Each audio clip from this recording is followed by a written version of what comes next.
The story begins with a boy called Errol sitting with his family for lunch. Errol's father feels surprised by how calm his son is, saying he couldn't sleep at all thinking about what hero class he'll get. His mother also exclaims that she's excited, while his older sister feels confident that her brother will outshine all his classmates. Her mother agrees, thinking that her son will attract all the girls with his charm, which makes Errol's sister worry that he'll be taken away from her. However, Errol is more in touch with reality than his family, thinking he'll just turn out to be another average guy. In Errol's world, hero classes are gifts from a higher being granted to youngsters when they turn 10, allowing them to specialize in various skills. Once it's time for the blessing ceremony, all the students gather in school, and a priest begins with the first boy. He puts his hand on the boy's forehead, and the boy quickly sees an image of fire and hammers, confirming that he'll be a blacksmith. The boy runs back to his father, beaming in joy, and the priest starts to work on all the remaining students. Once it's Errol's turn, his sister says that he'll get a special blessing for sure, and he walks up to the priest while his family cheers. People start whispering in envy about Errol, thinking that he'll get advanced classes like his parents, Farah and Leon, who are sword princess and archmage. Once Errol gets close to the priest, he closes his eyes and focuses his mind, but fails to see anything. The priest feels surprised that he doesn't have a blessing and announces that Errol is a rare case of a classless hero. Errol's family instantly loses their excitement, thinking they got totally scammed and that his fate is ruined as a talentless failure. The next day, Errol gets to practicing ordinary swordsmanship. His parents assure him that they won't kick him out of the house. Errol tells them that he's doing fine and just doesn't want to be a freeloader, while his sister promises to keep supporting him. Seeing how concerned his family is, Errol once again reminds them that he has always been practicing swordsmanship with his mother, so he can still be useful despite not having a class. However, he thinks that his mother is an awful teacher because she always blows him away in training with her incredible strength. As he finishes his explanation, Errol's mother feels happy that her son is so wise, while his father thinks that he might actually be able to get a real job. Seeing them all fawn over him, Errol gets sick of his family's attention and leaves to train. As he walks into the training ground, Errol finds two swordsman class students dueling it out with their swords. While fighting, the boys notice Errol and ask what he's doing here without a class. He calmly tells him that he's going to train just like them, but the boys tell him that they're only having fun with their swords since they don't have to train because of their class. Then, they offer to show Errol how much skill they have gained from their class, and start sparring once again. While watching them fight, Errol notices how smooth their movements are because of the swordsman class, and asks them to fight him. One of the boys laughs at his audacity for challenging him without a class, but Errol thinks that he doesn't need one, feeling insulted. The boy accepts Errol's challenge to teach him a lesson. Before fighting, the boy asks Errol to make sure he still has the protection blessing, which is a temporary shield everyone gains at birth that recharges when the user isn't receiving damage. Errol nods and confirms that he won't lose his life to the boy's powerful attacks and tells him to get ready for the duel. Enraged by his constant taunting, the boy charges at Errol and swings his sword, but he easily parries it to his shock. Then, Errol dodges another slash before locking the boy in a parry. The boy's partner thinks he's just having fun and tells him to finish the match, but he tells him that Errol isn't so easy to fight. As they continue trading parries, the boy realizes he can't beat Errol on his own, so he cheats and asks his partner to gang up on him. The other boy jumps at Errol from behind, but he senses the attack and dodges it. Watching the two boys argue with each other, Errol realizes that their class doesn't help the boys with their teamwork, and he swoops in to finish them both off. The boys notice him coming, but suddenly, Errol vanishes from their sight before coming under one of them and knocking him clean out with a jaw punch. As his teammate falls, the other boy rushes to attack Errol, but he trips on his own friend, giving Errol the chance to knock him out as well. With both boys on the ground, Errol calmly announces that he won the fight, but they get angry and claim that he attacked them while their guard was down. As they ask Errol for a rematch, he easily agrees, but before it starts, a boy behind them warns the others not to try it, reminding them that they can't make cheap excuses like that if they fail on the battlefield. After the red-haired boy tells them they're a disgrace to all swordsmen, one of the two boys tries talking back to him, but his friend reminds him of red-haired boy's high status. The redhead then walks up to Errol and asks if he's the son of sword princess Farah. When Errol nods, the boy praises him for learning some solid swordsmanship from his mother. However, he reminds Errol that the two swordsmen he took down are just inexperienced children as he points his sword at him, challenging him to a real fight. The boy declares that he'll prove the real power of the swordman class, while the two other boys wonder if he's the village security captain Evan's son. The boy confirms his identity, and Errol remembers that his father used to contact his mother to hunt monsters. shoulders. Errol thinks that the cute boy looks nothing like his father, and wonders if he'll also turn into a gruff-looking man. The boy's shoulders start trembling as he praises his father for being a powerful swordsman and wise mentor. He thinks it's unfair that, despite his father's great qualities, Errol's mother unfairly stole away his father's title of the village's strongest swordsman. At his jealous words, Errol realizes that the boy is just taking out his frustration on him because he hates his mother, and the redhead feels embarrassed to get called out, but asks Errol if he thinks the same. Errol confirms that his mother is the strongest person in their village, but the boy tells him that he inherited the best swordsman talent from his father, so he'll defeat Errol to prove that his family is superior. After calming down, the boy tells Errol that he already became a swordsman a year ago and has been training hard under his father ever since. With his dedicated practice, the boy thinks he has no chance of losing. However, Errol reminds him that he also received guidance from his powerful mother, so he's not going to lose against him. Both boys raise their swords to begin the fight, and the redhead attacks first. Errol parries his attack and strikes back, and they both engage in a fierce battle. Watching them exchange blows, the other two boys feel shocked that Errol is keeping up with the redhead despite being classless. Watching the boy swing his sword, Errol admits that he's much stronger than the other two, but his moves are driven by anger. Errol waits for him to slip up and attacks once he gets an opening. However, the boy unleashes a twin slice skill, which drives Errol back into a wall. The redhead feels surprised that his first slice was blocked, but notices that Errol got injured by the second. Finally losing his calm, Errol asks about the boy's ability, and he explains that it's a swordsman class skill that can't be blocked by someone classless. However, Errol feels determined that he can learn to block it with enough practice, and the redhead praises his resilience. A few days later, Errol's sister watches him snore late in the morning and tries to wake him up with a kiss. He gets up before she can touch him, coldly knocking her away with his head. Errol's sister gets offended and demands an apology kiss as he leaves his room to get breakfast. Their mother smiles and serves breakfast, and the family sits down to eat together. Errol's sister asks him if he's going to train again, and he nods. This angers her, and she tells him to take it easy and let her support him. However, Errol ignores her and gets up to leave, and his sister wonders why he's been going out to train daily ever since he returned home beaten into a pulp. Farah reassures her that Errol will be fine, explaining that they have a secret she doesn't know. She takes her daughter outside and opens a chest full of broken swords, revealing how hard Errol has been training the past few days. While his sister feels surprised, Errol's mother feels happy that her boy got inspired after dueling with other kids. Errol's determination also cheers up his sister, but she still wants to create a world where classless people like him aren't discriminated against, while her mother smiles at her noble goal. Meanwhile, in a forest, Errol whacks at a training target on a tree before backing up for an attack. He then unleashes a twin slice just like the redhead and feels satisfied with his power. While Errol thinks getting beaten up by the redhead was worth it, a goblin silently stalks him in some bushes. It jumps out to attack with its club, but Errol turns around and defeats it with a twin slice. While Errol feels happy with his skill's power, a large monster roars behind him. He turns around to report the monster's appearance to village security, but stops after hearing a panicked scream. Finding the scream familiar, Errol turns around, thinking that he doesn't have time to call security before that person gets hurt. He grabs his sword's handle and runs into the forest, mentally assuring himself that he'll be fine. Once he gets close to the source, Errol peeks from a bush and finds the redhead with a bloodied arm. Then, he notices a giant hobgoblin looming over the boy and wonders why it appeared. Errol then realizes that the redhead was also practicing like him and defeated some wild goblins, which attracted the leading hobgoblin. While the hobgoblin backs the boy into a corner, Errol gets behind it and prepares to launch his attack from the best angle. Errol takes a deep breath to prepare, and the redhead thinks that it's game over for him. The hobgoblin raises his club for the finishing blow, but suddenly, Errol cuts it down with a twin slice attack. After the monster falls to the ground, Errol thinks he has finally mastered the technique's footwork. The redhead tries to walk, but he stumbles into Errol's arms. Noticing that the boy lost his protection blessing, Errol asks if he has any holy water to heal his wounds. The boy silently looks at his smashed water bottle on the ground, so Errol offers him his own holy water. After he drinks the water, his wounds disappear, and the redhead feels annoyed by how strong Errol has gotten. Errol notices that his energy has returned, and the boy thanks him for his water before asking again about his powerful skill. Errol calmly reminds him that it's just a twin slice, but the boy asks how he learned it without a class, knowing that ordinary people can't learn special skills. Errol explains that he pushed his training to the limits for this one. The redhead feels confused, so Errol explains that he learned the skill by adjusting to its timing and footwork. Then, Errol tells the redhead that he was the most important resource, since he helped him understand the skill after beating him up dozens of times with it. While the boy feels overwhelmed by this information, Errol tells him that he's been training the twin slice skill to defeat him in their rematch. Feeling impressed by Errol's dedication, the redhead accepts his rematch challenge. Errol asks him if he's sure, but the boy tells him it's the least he can do after he saved him and healed his wounds. Errol feels surprised that he knows how to repay favors, and the boy feels insulted by his low opinion of him. Soon, both boys get ready with their swords and begin their duel with a twin slice at the same time. While feeling shocked that Errol blocked both of the slices, the redhead gets hit by a surprise attack. He wonders what it was, and Errol tells him that he added a third slice. The redhead reminds Errol that it's called twin slice, but Errol explains that because he didn't get a predefined skill from a class, he can mold his technique into whatever he wants. He reveals to the boy that this was his first time successfully using the third strike, which leaves him even more frustrated. The redhead thinks that a swordsman's skill isn't supposed to lose to anyone, so Errol tells him he'll prove it in another match. Both boys raise their swords again, and the redhead calms down, thinking that he has a speed advantage over Errol. As both of them unleash their twin slices, the redhead watches for Errol's third slice. However, the third slice's speed still catches him off guard and knocks him down despite getting blocked. Errol points his sword at the defeated boy and tells him that this result was only to be expected. The redhead asks him why his third strike is so fast, so Errol explains that he learned the trick from him as well. Errol reveals that he controls his first two strikes to be slower and applies all his strength to the third strike to catch the opponent off guard. Feeling completely outclassed, the redhead gnashes his teeth in defeat, and Errol walks away victorious. A few days later, as Errol's family is having dinner, Farah reveals that Evan's son has left to train at Brescia. Surprised by this news, Errol asks what Brescia is, and his mother explains that it's the city of swords. She tells him that she used to train at a guild there before her marriage, and Errol feels excited to visit the city and explore his full potential as a classless hero. 5 years later, an older Errol heads out to Brescia city on a carriage. While passing a forest, the carriage driver informs everyone that they'll soon reach Brescia after climbing a hill. A woman riding the carriage asks her fellow passengers if they're all headed for the same place. A barbarian swordsman responds coldly to her, so she asks why he's so angry. The barbarian points at her trashy outfit, so the girl explains that less clothing is best for her dual swordsman class. Both swordsmen butt heads in anger, and the carriage driver glazes the offensive power of their advanced classes. He suddenly stops the carriage as a horde of wild orcs appears in front of them, and asks the two of them to prove their power. Losing their previous bravado, both swordsmen crap themselves in fear as the orc king stands up. A commoner lady grabs the boy's arm in fear, but he shoves her and runs for his life. As the woman also escapes, the carriage driver decides to flee as well. However, Errol quietly steps up and dashes into the orc horde. As Errol starts ripping the orcs apart, the carriage driver notices his blink dash skill. However, as the orcs surround Errol, the carriage driver thinks that Errol can't escape. Suddenly, Errol spins in a tornado and cuts down all the orcs. Much to everyone's shock, the driver instantly realizes that Errol's blade dance skill is the legendary Sword Princess's signature technique. He wonders how Errol can use this technique since Sword Princess is a female class. In front of the driver, Errol avoids the Orc King's heavy weapon and jumps over his head. He drives his sword straight into the beast's skull, and it lifelessly crumples to the ground. Afterward, Errol returns and asks the driver to take him to Brescia. When Errol says he wants to get stronger over there, the driver points out that he's already too overpowered. An excited passenger boy asks Errol about his class, and he stuns everyone by revealing he's completely classless. It turns out that 5 years ago, Errol showed his mother the twin slice skill he learned from the redhead. His mom thought she was dreaming, but Errol explained that he was learning skills even without a class. Then, Errol asked her to teach him the Sword Princess skills before he went to Brescia for more training. Errol's mom was starstruck by her son's talent and quickly started bragging about him to the rest of the family. Errol's dream ends abruptly as the carriage driver wakes him up in Brescia. Errol notices all the swordsmen around him, detecting many advanced swordsmen as well. He asks the carriage driver about his class, but he acts like he's just a normal guy. Errol points out that the carriage driver perfectly understood his swordsman skills, so he must be pretty strong himself. Feeling exposed, the driver explains that he's actually an advanced holy knight, so Errol asks him why he's doing carriage rides. The driver explains that whenever he gets tired of fighting, he takes breaks by taking normal rides. Errol nods, understanding that it's important to take breaks from training as well. Then, the driver advises him to join a sword guild to start out. He reveals that the city holds many swordsmanship tournaments where he can win some good money. As the driver points out that that Errol can't participate without a guild membership. He nods and agrees to the plan. Errol feels excited to fight against stronger opponents, but the driver warns him to watch out for some bad guilds out there. Once the driver leaves, Errol turns around and heads into the city. He finds the Cavalry's guild recruiting knight swordsmen and a sword road guild open to everyone. Suddenly, a girl runs to hug Errol, but falls flat on her face as he avoids her. She wonders how he dodged her without even looking, thinking he's very powerful since he can detect her. While Errol feels confused, the girl asks him if he wants to join a guild. After he nods, the girl quickly begins a sales pitch for her new guild. She shows him the contract, but Errol leaves her without a word. The girl grabs his belt and asks why he's leaving, so Errol tells her she looks too desperate. He thinks that her guild must need new members because it's weak, and the girl tries acting like they're a famous top guild. Errol refuses to get scammed, so the girl introduces herself as Lilia and offers to go on a date with him if he joins. Errol tells her he's not interested, and the girl is left speechless. He thinks she's just like his older sister, acting like hot stuff with a cutting board flat chest. Then, he asks Lilia about the biggest guild in Brescia, and she gets angered by his disrespect. Sighing to calm down, Lilia tells him that Black Blade is the strongest guild with 8 ranked swordsmen. She tells Errol about their location, and he heads over to their large headquarters. A guard approaches him, asking what he wants. Errol tells him that he wants to join the guild, so the guard tells him to take a test. Errol follows him and lines up to wait for the test registration. Once it's Errol's turn, the receptionist explains that his guild only accepts advanced classes. When Errol tells him he's classless, the receptionist rudely laughs and tells him to leave. Behind him, the other swordsmen start whispering about him, and Errol asks the receptionist if he can take the test since he's confident in his abilities. However, the receptionist refuses, saying he can't change the rules. Suddenly, the room lights up as some ranked swordsmen enter the room, and Errol decides to try his luck elsewhere. He tries visiting other guilds, but all of them refuse him without a second thought. Afterward, Errol feels discouraged since he wasn't allowed to attempt a single test. Then, he remembers that his mother gave him a letter of recommendation to help him join her old guild. At the time, Errol thought she was just being overprotective, but he now realizes that she knew he'd get rejected. As Errol decides to join his mom's guild, Lilia appears again, but he ignores her and leaves. As he walks through the city, Lilia keeps begging him to join her and save her guild. Errol continues refusing her, so Lilia offers to lick his boots to convince him. However, he leaves her in front of the disgusted townsfolk, and Lilia vows never to give up. After Errol finally finds the guild's location, Lilia catches up to him again. She tells him that he's welcome to join them and points to the massive headquarters. Errol wonders why her guild is so weak despite being so big, and she reveals that they've lost their past glory. However, Lilia is confident that she can restore the Dragon Fang guild led by the Dual Swords King. At this name, Errol recalls that his mother was also in the same guild in her youth. He finally agrees to visit, so Lilia takes him inside and leads him to a seat. Suddenly, Lilia's drunk dad pops out from the sofa, and she gets angry at him. Lilia reminds him that the doctor prohibited him from drinking, and they don't have money for alcohol anyway. However, her dad doesn't care, and Errol realizes that he's the Dual Swords King. As Errol notices the man's missing arm, the man tells him to leave the guild since it's going to be finished soon. Lilia tries to stop her dad, but he ignores her and walks out. She tells Errol that her dad was one of the top swordsmen in Brescia, but his career ended after he lost his arm. She thinks that Errol definitely won't join their shabby guild now, but he actually decides to join. Lilia thinks she's dreaming, but Errol reveals that the other guilds will reject him anyway. She happily shows him the guild contract, and he sits down to sign it. Once done, he hands the contract to Lilia, who finally learns that Errol doesn't have a class. Lilia thinks that Errol is pranking her, so he shows her his class certificate. After taking a closer look, Lilia calmly gets up and draws a sword before threatening to give Errol the deceased class if he doesn't immediately leave the guild. He asks why Lilia wants him to leave, and she angrily points out that she needs actual swordsmen for her guild. Recalling how Errol humiliated her, Lilia gets frustrated that she got bullied by a classless piece of trash. Then, a woman named Rionur enters the room, and Lilia quickly jumps into her arms. Lilia tells her that a classless jerk tried to scam her, and Rionur instantly recognizes him. Errol feels confused that Rionur knows him, so she tells him that they're from the same hometown. She reminds him that they sparred in their childhood, but Errol still doesn't remember her. Then, Rionur tells him they met 5 years ago, but Errol says that he would never have forgotten a beauty like her. While Rionur's face turns into a tomato, Errol finally remembers fighting a red-headed boy, but Rionur reveals that she is actually Captain Evan's daughter and only child. Errol apologizes for not recognizing her, and Rionur thinks that she probably looks different because of her long hair, thinking it's not the hair that changed, Errol looks at Rhaenyr's chest, while Lilia asks her if he's the classless boy who defeated her. When Rhaenyr nods, Lilia feels shocked that it's him. Rhaenyr tells her that she won't lose this time because she's gotten much more powerful. Still upset by her previous loss, she challenges Errol to a rematch for old time's sake. The girls take him to the guild's training ground, and Lilia still feels surprised that Rhaenyr would fight a classless nobody. However, Rhaenyr admits that Errol is very powerful and feels determined to defeat him. Once both swordsmen get on the field, Lilia acts as the referee and starts the match. Rhaenyr begins with a twin slice, and Errol thinks he can easily stop it. However, the slices ignore Errol's attack and hit his body. He wonders how Rhaenyr got through, and she throws down her heavy sword. Rhaenyr explains that the sword is 5 times heavier than usual, so he can't counter her attack with the same technique. After she reveals that her brute swordsman class boosts her attack power, Errol feels shocked and blocks her attack. He praises Rhaenyr's incredible progress as she continues her onslaught. Errol steps back and admits that he'll lose if he continues facing her head-on. He wonders why Rhaenyr is exposing her secrets, but she says that it's worth it to defeat him. Then, Errol tells her that she can't hit him with her speed, and she charges forward to punish him. Rhaenyr deflects Errol's sword and strikes at his body, but it vanishes into an after-image. To Rhaenyr's shock, he appears behind her and strikes her neck. She wonders how he dodged her attack, but Errol reminds her that it was just a shadow. Knowing that the shadow skill is a supreme swordsman technique, Rhaenyr is stunned. She tries attacking Errol again, but he dodges everything, saying that the technique is as easy as just moving really fast. Rhaenyr feels insulted by Errol's simplified explanation, and he tells her that it took a lot of effort to master the technique. He vanishes and strikes her with another blow, but notices that his attacks aren't damaging her protection barrier. Rhaenyr grins smugly and reveals that power swordsmen have boosted defense. She tries attacking again, but Errol sidesteps her and hits back with a counterattack. As he reveals he learnt this counter from his mother, Rhaenyr collapses in defeat. Watching the battle, Lilia feels shocked, but announces Errol's victory. Rhaenyr feels frustrated that she lost despite getting stronger, and Errol praises her for her skills. However, he points out that he's just stronger than her, and Rhaenyr starts crying. Lilia quickly rushes to comfort her, angry that Errol made her cry. He feels confused why she's crying even though he praised her, and Rhaenyr acts like she didn't cry. Before running back to the guild, once she's inside, both he and Lilia hear her bawling about losing, even after all her training the last 5 years.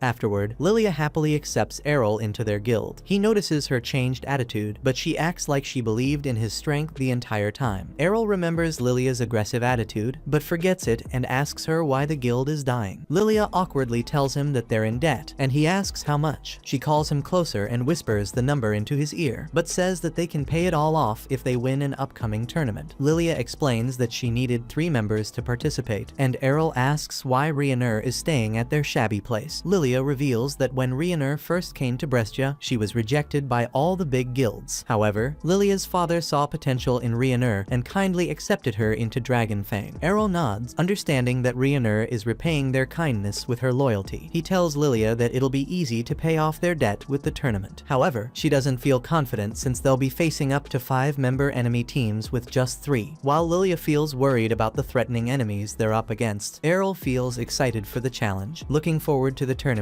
Errol announces that fighting powerful opponents is the reason he came to Brescia, secretly watching them the entire time. The guild master leaves, having noticed Errol's great potential. The next day, Errol wakes up in a strange bedroom, but remembers that he's now living at the Dragonfang Guild. After heading out of the room, he greets Lilia and Rhaenyr at the table. Lilia asks him if he slept well, and Errol nods, saying that it's been a while since he rested in a proper bed. Noticing that Rhaenyr is completely silent, Errol wonders if she's still upset about her loss. Lilia interrupts his thoughts, saying that they're finally eligible for the guild tournament. Excited, she announces that Dragonfang is signed up and ready for battle. Curious, Errol asks her if the money from winning will be enough to cover their debt. Lilia nods and explains the competition rules. As she reveals that they need to eliminate all enemy guild members to win, Rhaenyr feels worried that they'll face tough competition with a disadvantage in numbers. However, Lilia feels optimistic since there's a low chance they'll encounter powerful or ranked swordsmen. As she feels happy they've got 2 B-ranked swordsmen of their own. Errol gets confused by the strange rankings. Rhaenyra scoffs at Errol for being so ignorant, and Lilia tells him that swordsmen's rankings start from D up to A based on their strength. She also reveals that there are only 20 A-ranked swordsmen in Brescia, and both Rhaenyra and she are B ranks. Even though Errol defeated Rhaenyra, Lilia doesn't suspect him of being A-ranked because of the huge strength gap between the 2 ranks. Suddenly, she remembers that the battle pairings for the competition are about to be announced, and leaves to check them. After Lilia leaves, Rhaenyra also gets up, and Errol asks where she's going. When she says that she's about to train, Errol asks Rhaenyra to confirm that she's a power bladesman. He asks if she has other skills aside from her main class, so she tells him about the Guts ability, which enhances her protection barrier. Wanting to learn the ability, Errol gets up and takes Rhaenyra's hands, as she thinks Errol is being romantic. He suddenly asks her to beat him up with her sheathed sword. Errol tells her that they can grow closer together this way, but Rhaenyra tells him she's not freaky enough for such a relationship. Errol explains that he's just trying to learn her Guts ability. He thinks that since the ability enhances a person's capacity to endure attacks, the best way to learn it is to get repeatedly beaten up himself. Rhaenyra reminds Errol that he can't just learn her skills because they're a blessing from the goddess. However, he reminds her that he also learned the twin slice and shadow skills, and Rhaenyra grows silent. She takes him to the training ground, where Errol asks for her heavy sword, thinking he doesn't have the strength to wield it. Rhaenyra gets shocked as he effortlessly pulls out the sword. Errol tells her that this is the result of countless hours of dedication, and he feels confident he can learn the Guts ability with them. Rhaenyra finally recognizes Errol's hard work and decides to teach him the ability. As she reminds Errol she won't go easy on him, he feels glad that he got such a powerful woman from his hometown. Flustered by his comment again, Rhaenyra raises her sword and begins their training. As they train, Lilia comes rushing down, panicking about their first opponent. She starts crying that their first match is against Black Blade, who are literally the strongest guild in the entire city. Knowing that their leader, who is called George, is a complete scumbag, Lilia thinks that he'll try to crush them without mercy. However, she still decides to fight back against her destiny and prepare their best for the tournament. When Lilia finally notices Rhaenyra beating up Errol, she thinks that they're fighting because of bad teamwork. Rhaenyra explains that it's just some special training, but Lilia keeps thinking that she's taking her frustration out on him. Exhausted, Errol gets up, complaining about his hunger, but Lilia tells him to take some holy water first. As the days go on, it's finally time for the tournament. Errol feels impressed by the huge coliseum and the large crowd, and he listens to some spectators whispering about their match. They feel excited to see 2 large guilds fight, but decide to bet on Black Blade since the shoddy Dragon Fang can't win. Lilia gets ready to give them a piece of her mind, but Rhaenyra stops her before she can make a scene. Errol is surprised that they've got betting pools at the tournament, and Lilia gets a malicious smirk as she realizes that their betting odds are 20 to 1. Errol gets impressed by the number, and she angrily reminds him that nobody thinks they'll win. However, Lilia thinks that the betting is a great opportunity to scam people for money if they can somehow win against Black Blade. Knowing that they won't get out of debt if they lose the match anyway, Lilia reveals that she mortgaged her house and bet all their life savings on their own guild. Rhaenyra thinks that there's a higher chance they'll lose, but Lilia thinks they're already at rock bottom anyway. Suddenly, George praises Lilia for guarding her dad's guild so passionately. He asks her about the classless hero she recruited, and Lilia thinks he's trying to mock her. Lying through his teeth, George claims that he's simply sad to see the decline of his rival guild. He mocks Lilia, saying that he specifically arranged their match because everyone would be excited to see the old strongest guild versus the new strongest. George also tells her that he gave her a great chance to make money from the betting, but laughs since he knows there's no way she can beat his A-ranked swordsman anyway. As Lilia tells him they'll definitely win, George leaves her fuming. Errol notes how sly George is, noting his mockery through sweet words. Afterward, once it's time for the match to begin, the announcer starts setting the mood. As the crowd erupts into cheers, Errol notes that George won't be fighting them. He thinks that the leader might actually be merciful, but Lilia reminds him that all of his members are A-ranked anyway. Rhaenyra also thinks they're not going easy on them, so Errol gets excited to see the skills of stronger swordsmen. Soon, the announcer calls for the first match between Black Blade's Geo against Dragon Fang's classless Errol. As he walks into the arena, the crowd starts whispering about him. The crowd wonders why Dragon Fang sent a classless weakling to get humiliated, and Geo thinks the match is just a waste of his time. The announcer starts the match, and Geo instantly teleports in front of Errol and stabs him with his pole.